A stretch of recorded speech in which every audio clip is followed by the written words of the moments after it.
Hi, it's Monday, 2nd of July 2018. Welcome like every business day to real-time daily trading ideas. We have 5 days a week, 5 different traders. We will speak about trading ideas, strategies, market screening, maybe 1 or 2 questions from your side directly answered in our webinar.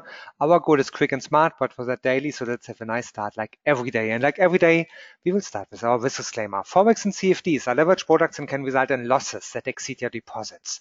If you're a starter, please start with a demo account and make yourself familiar with long trading, short trading, leverage trading, and your personal risk management. If you'd like to read the full risk disclaimer, just visit one of our web pages, for example, admiralmarkets.com, and you will find everything written down there. This is me. My name is Jens. I'm talking from the Berlin office from Admiral Markets. We are a big international broker, over 18 country offices, so my English made in Germany, but I'm not the main speaker. The main speaker is the day trader of today. This is our scheme. On Monday, it's Jay's Day. On Tuesday, it's Paul's Day. On Wednesday, it's Giancarlo's Day. On Thursday, it's Marco's Day, and on Friday, it's Dirk's Day, our leading day traders live. And of course, if you like to trade Forex and CFDs, you can celebrate with us. Yesterday, 1st of July, the DAX index had its anniversary, its birthday, 30 years of DAX. So Admiral Markets is one of our best sellers. No, wrong wording. The DAX 30 is one of our best sellers. That's what I like to say. And we are called as the DAX 30 specialist. So for that, you will get now a direct beta spread of just 0.5 points during SAFE main trading hours. No registration to any campaign, no minimum requirements, just trade with us, 0.5 points, no additional commission. One of the best offers you ever could find and see, the best ever offered spread from Admiral Market for the DAX 30. All the other benefits you will see here now on the screen. Check all them out on admiralmarkets.com. There you will find also something about our regulatory background and how to contact us. You can call us, you can send us an email, or visit YouTube or Facebook. Everything linked on admiralmarkets.com. Enough from my side. Now it's time for Jay. Hi, good morning, good day, Jay. What's your view to the markets today?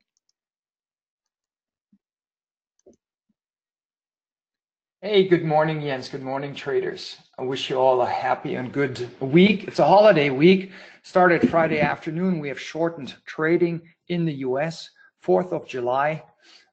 Very important holiday for us over there. So that's going to just fire, so to speak, for our trading this week. We need to go into scalping mode and trade what I call, excuse my French, bullshit headlines. Because there's no smart swing trade for this week, really, except the one that's already working. So let's go through the headlines real quick. Overnight session, we had risk off. We had Chinese official and the Caixin manufacturing PMIs coming in slightly weaker than expected.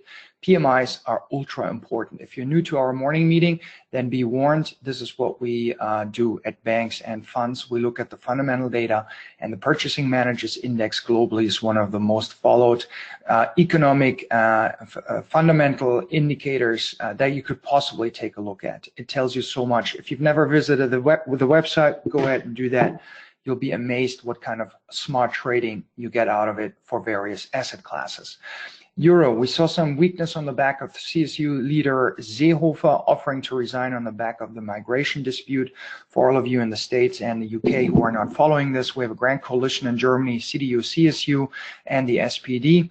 And CSU head Horst Seehofer is also the interior minister, and he is locked into a fight with Merkel regarding migration issues. And he basically said that talks over the weekend were useless with her, rubbish, and that whatever the EU decided over the weekend is also not in their liking. So SPD a week ago already talked about preparing themselves for a possible re-election in Germany or a new vote. So we'll have to keep an eye on that. That's disarray in German politics will definitely incur weakness in the euro. So please have that on the radar. Oil gapped lower, opened minus 1.2% into the Frankfurt Open. That also caused some weakness in the antipodians, i.e. Aussie dollar, New Zealand dollar, and Canadian dollar. We, as always, had a Trump tweet that he supposedly spoke to King Salman of Saudi Arabia about raising production, Saudi Arabia's production, by as much as 2 million barrels per day. Of course, later on, the White House had to paddle back and say, no, Trump spoke about Saudi Arabia's spare capacity, and that is actually true. They do have spare capacity of 2 million barrels per day that they could pump easily into the market. And they are the number one in that by far when it comes to spare capacity. No one else gets closer to them or to that number than Saudi Arabia. So if we need additional oil, that would be the producer that can pump right away. For your guide, I took a look, and in June, Iran exported 2.61 million barrels per day. So once the sanctions go into place, and once Venezuela is also having severe difficulties bringing their oil to the market, plus we still have transportation issues out of the fracking areas in the US. That is the fundamental reason why we're seeing oil prices, that we did see oil prices higher. Now, on today's last slide, I'll give you a price level where I'm looking to short into if the market context and environment is right during that week at that time, once we get there. New Zealand, we had the New Zealand's Treasury economic indicators coming out overnight. And unfortunately, we did see some weakness because the Q1 growth that came in was below Treasury's forecast. There's also a widening in the current account deficit. If you don't know what the current account is, Google it, go to Investopedia, learn about it. Europe has a very strong current account surplus. So the euro fundamentally is a strong currency, fundamentally based on the current account surplus due to us exporting more than importing. Naturally so, largest and strongest economy in Europe is Germany, export champion. So New Zealand has a widening current account deficit that is negative for the currency, below growth and expectation for Q1 GDP, weak for the currency. And Treasury said they see less signs of momentum for economic growth, also weakness for the currency.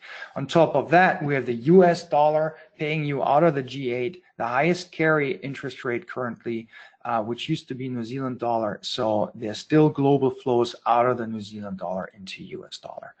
Then we have another report, the Bank of Japan Tankan report, and that was underwhelming. Slightly weaker. That is leading the market towards expectations that the Bank of Japan may have to revise lower their inflation forecast measured by consumer price inflation, and also that their ultra loose monetary policy will be in place for longer. Really nothing surprising there. What I found surprising this morning was the weakness in Japanese equity, because global fund managers like Japan, we see global funds flowing into Japan. We even saw some flows out of Europe into Japan. So here is a scenario once we hit relevant levels where I expect that this dip may get bought in Japanese equities, if you want to have a look. NAFTA, here I'm specific about Canada and Mexico. By the way, if you follow Mexican peso, the far left-wing candidate won this weekend's election with a majority in parliament. So initially there was a bounce in Mexican, some strength in the peso, and that was then priced out of the market again, because left-wing governments mean socialism, and where socialism ends, you can have a quick look at Venezuela and then you know where that shit ends. Sorry for my French, but socialism is just not the way forward. So that is one of the problems that we see with Europe as well, long term.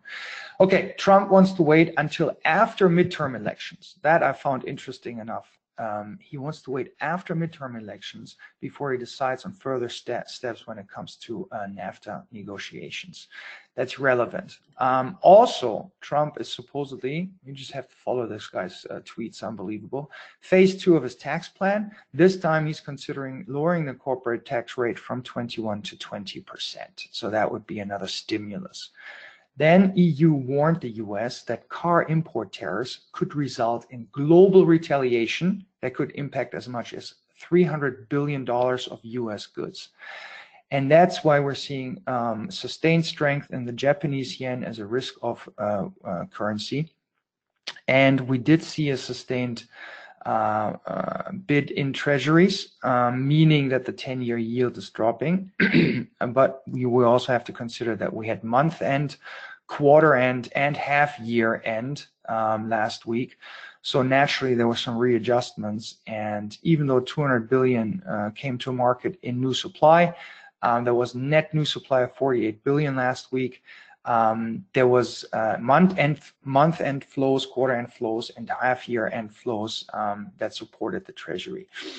Okay, sorry. So that was, by the way, one of the reasons why the euro, our euro-yen, euro-Swissy short trade hadn't started to work yet, because we did see adjustments, month-end adjustments, where flows go into the euro due to repositioning of asset allocations in international mandates. All right, wrong button.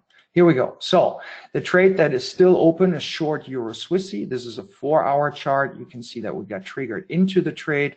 Trade started working for us, then went against. We have half a position on. Now we're slightly ahead in the trade. It's going to take a while. If we were to get lucky, I don't expect it this week, the second half would get triggered. Don't really think we're going to get up there. Really honestly think it's south side for the euro. In terms of strength versus weakness, this is a wrong chart, not good. This is the correct chart.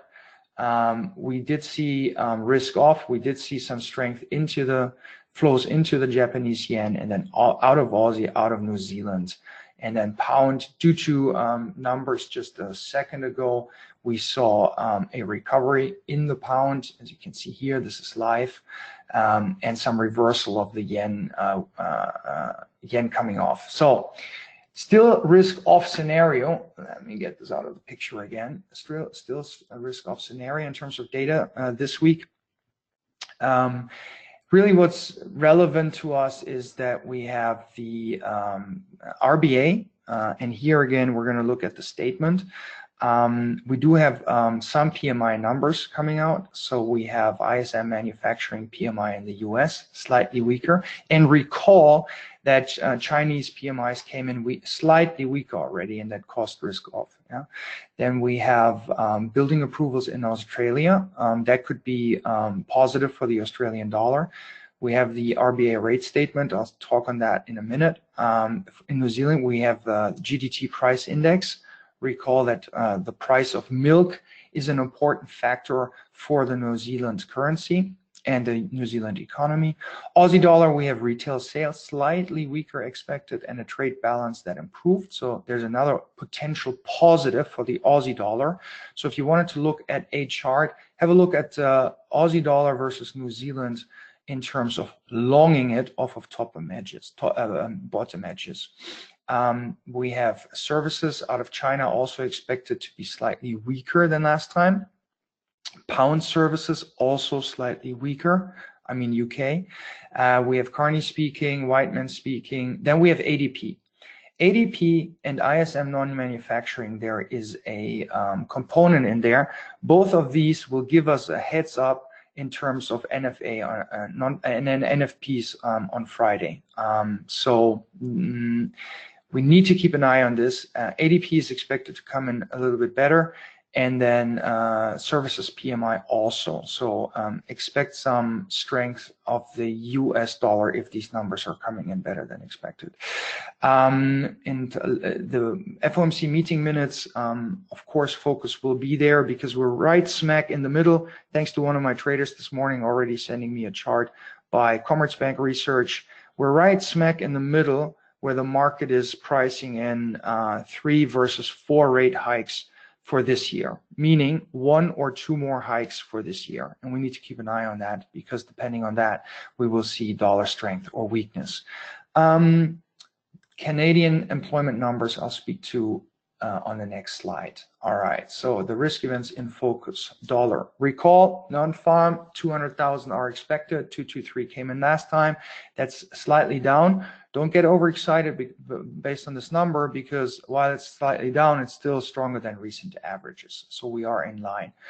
Focus will be on average hourly earnings growth, hourly earnings growth, average hourly earnings growth, which is seen ticking higher to 2.8 from 2.7 year on year. This is an indication for rising inflation pressure, and that would then tilt the balance towards potentially 4 hikes, and that would then yield to further dollar strength. So you want to take a look at dollar yen long, for example. Then a heads up given by ADP employment change figure, which is expected to come in better than last time, and the employment component of the ISM report. Banks are looking at those two puzzle pieces to give us an indication for Friday's non-farm. And then we run our models and we are zero surprised by the number because we're already pre-positioned.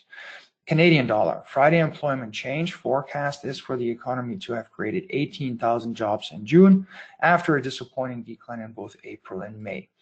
It's interesting because all over the globe, we had a weaker economic growth scenario for Q1 of this year, all over the world. Overall employment has fallen 49K in 2018 versus outside's 174K increase in the last quarter of 2017. So you may recall Canadian growth in 2017, economic growth was superb. Canadian dollar saw some strength. Now we have a higher correlation of the Canadian dollar with oil prices again. If I expect oil prices to sell off of top edges, you may want to take a look at potentially shorting Canadian dollar or long dollar Canadian dollar off of bottom edges. All right, Aussie dollar. Tuesday, we have the RBA rate statement and cash rate. It's expected to come in unchanged at 1.5 versus 1.5. So if you were in a webinar with my traders or in a seminar live, I would now ask, all right, guys, when is the RBA expected to raise and hike rates next? Because the market always plays a scenario 6 to 18 months in the future. So here we need to figure out when is that going to happen and what is the market pricing in. And I'll help you out here. Analysts are divided on the rate of the future path. The median expectation is for unchanged rates by September of 19. Roughly 35% of polled analysts expect a rate hike by June of 19. All right, so median September 19 unchanged. 1/3 roughly expecting the first hike by June of 19, and 59%, almost the balance, expect a steady outlook.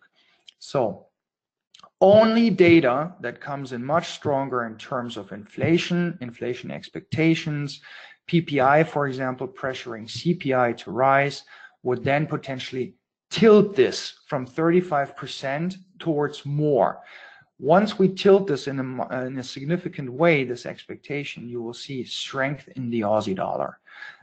Based on positioning, we are waiting for the strength in the Aussie dollar, and we have been waiting for a good solid month so far. Rest assured, it's going to come. The question is only when, and we'll need to keep an eye on this. Inflation in Australia at 1.9 currently lags the RBA's target band of 2 to 3%. So that is a problem. So we need to look for earnings pressure, for input cost pressure, for a weak Aussie dollar importing inflation pressure. Those are three key components that could cause inflation to rise. Once that happens, boom, expectations will change. Global flows will go back into the Aussie dollar, and there you go, you have that strength. So pretty simple once you know what to look at. Recent data showed strong exports and employment figures. So that's positive. Very strong employment figures. The hope is, it's called the Phillips curve, that strong employment will lead to increasing average hourly earnings, and that would be a cost factor that would tilt the economy towards rising inflation. But what is the headwind specific to Australia? The housing market is slowing. We saw April building approvals coming in at 1.9 versus 4.1 prior, and we have wage growth at the slowest pace ever. So this week we have building numbers coming in, so that's why we keep an eye on that. If they come in much better, boom, you'll see some strength in the Aussie dollar, and then you would trade Aussie versus New Zealand, for example, or Aussie versus yen if we have risk on in that moment in time. And wage growth, that is the one key component that I'm furious about. I need to see that wage growth picking up so that I can increase my position in the Aussie dollar. All right, on to positioning. Talking of positioning, first off, you can see here that the large specs and large traders raised their aggregate bullish bets on the US dollar this week to 11 yards. 1 yard is $1 billion in trader talk. So 11 yards long, you can see this little bit is going bullish. So commitment of traders, Aussie continues to be on its way to a long signal. Swissy, long signal triggered, I think 1 or 2 weeks ago. Kiwi on its way to a long signal. All right.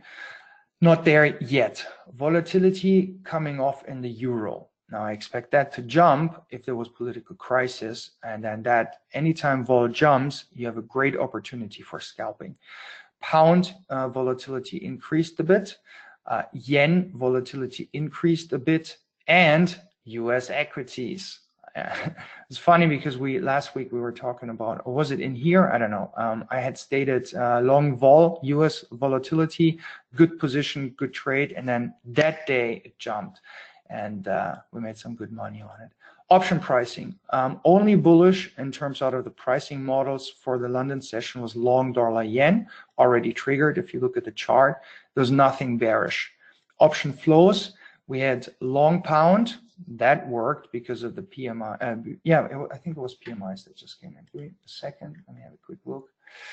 No, it was manufacturing PMI. It came in at 54.4. Expectations were 54.1, and the pound jumped on it. And continues to hold the level. And as I'm looking over, I see the euro jumping a bit as well. Good. So pound, yen, that worked. Swissy, that worked. And gold, well, gold is at a bottom edge. If the dollar were to come off, gold were to rise. Bearish for Monday, Aussie, Canadian dollar, and euro. And we see Aussie is working, euro is not working. Canadian dollar is sideways. Potential trade this week. No smart swing trade for this week because the senior traders are not on their desks. They're in the Hamptons. It makes no sense. The juniors do not have the right to run large positions or start new positions. So the short, it's a Euro Swissy. The short Euro Swissy that we have on is a live and good. I would trade it again now. Yeah, anytime you're in a situation where you don't know if you want to go long or short something, or you still have a position on, that is, ask yourself, would I put it on the books now? If the answer is yes, then you're still good. If the answer is no, take your trade off. I'm looking to short WTI around 73.5. If at that time leading in a market analysis and volume says go, all right? But that is the next decision point where I'm interested in looking at the chart in terms of a swing trade. For today, we have dollar yen, we have $1 billion in options running off at 4 p.m. Frankfurt time at 111 the figure. So I'm looking to potentially short the 111 for a scalp. I don't really think it's going to go into a swing because that is against current economic environment. We had an underwhelming Tankan report, and we are solid when it comes to flows into the US dollar currently. You could reverse it and you could look for a scalp long into that figure now. So if you're getting a long signal somewhere dollar yen, then that 111 would be your profit target by 4 p.m. Frankfurt time. All right. And last but not least, looking to long dollar CAD, and that is in direct correlation with oil. So if oil prices come off, I want to look for a long trigger in dollar CAD. I would long at a slight pullback to 131.5. And the target is just 60 pips above, so it's not a real big trade, but has good odds at 132.10. That's it from my side. Let me see. Nope, no questions from your side. So I see a lot of people are coming back. That's good. Thanks for spending your time with us in the morning. And have a look at your chart, because your technical analysis skills will work once you're in the right chart. Right? The problem with technical analysis is that you're looking at technical analysis and you're screening charts for signals. That's horse crap. Nobody does that on the institutional side. We do it this way around. We're looking at fundamental and sentiment reasons, and then the chart can actually help you beautifully for your entry and exit points. Thanks a lot, guys. I'll catch you next Monday. I hope you have a good week. It's completely fine not to trade this week, really is, if you don't want to sit in front of your screens and scalp, because like I said, the US big boys are on the beach in the Hamptons, and it's an important holiday in the States. And once that market is off, consider having a week off as well. Thank you, Jens. Thank you, guys. I'll speak to you next week. Bye-bye. Thank you, Jay. Tomorrow is another day. We have 5 days a week, 5 different traders. So if your time allows us, just visit us tomorrow again to the same time. And don't forget, full July, we will party and celebrate the DAX. You will get the best DAX spread ever to the main trading hours by Xetra electronic system. Just 0.5 points. No registration for a campaign, no minimum requirements, just trade with the best ever spread. Why? Because the 30th anniversary of the DAX index itself.